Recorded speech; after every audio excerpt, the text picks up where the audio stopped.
Hi, I'm Dr. Ledbetter with Aesthetics, and today we're going to be chatting about peptides a little bit. It's the hot topic out there right now. Everybody seems to want some. So, thought I'd just give you a little brief intro into what is a peptide.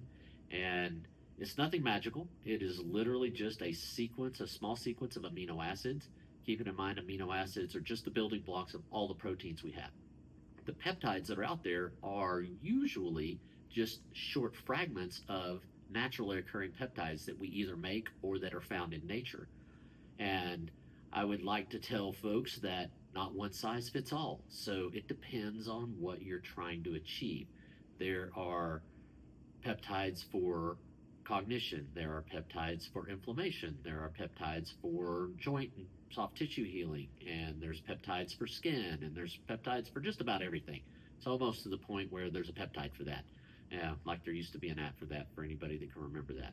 Anyway, so for the peptides, it depends on your systemic sort of status. Okay, if you have a lot of inflammation, you may need a different peptide, or if your hormones are off, you may need a different peptide, whatever it is. So, one of the popular ones right now is called BPC 157. Most people have heard at least something about it.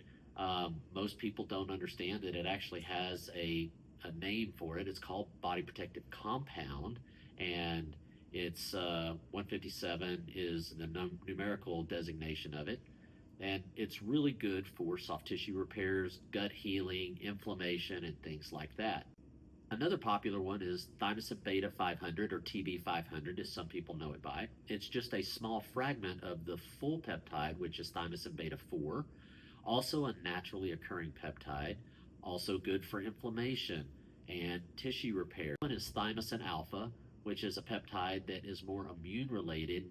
It is a trainer of the immune system, if you will. And again, I'm keeping this all very, very simple. These things can get very complicated if we really wanted to go there, but way more than we really need to talk about in this forum. But a great peptide for inflammation as well, for helping the immune system behave better and do the things that it was designed to do better.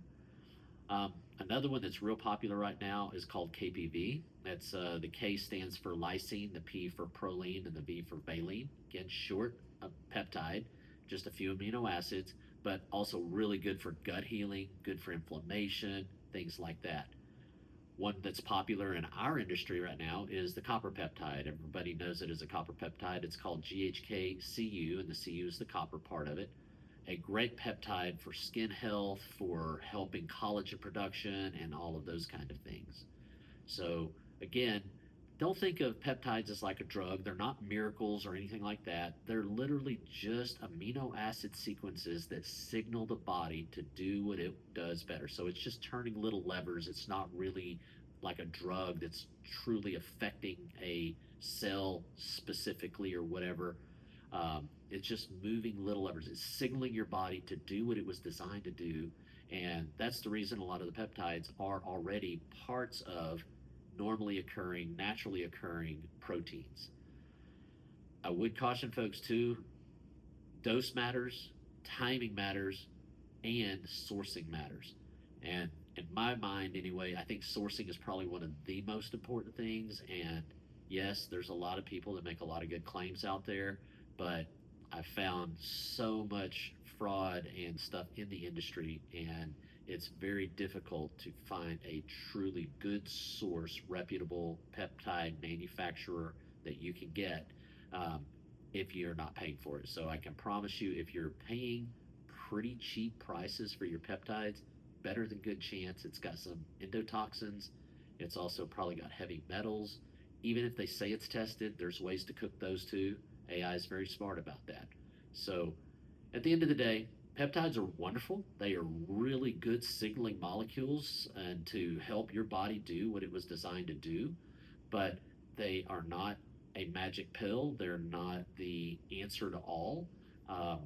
So anyway, that's about it. And thank you for joining and listening to us. And if you want to talk about peptides, feel free to give us a call, come in, and I'll talk to you all day about it.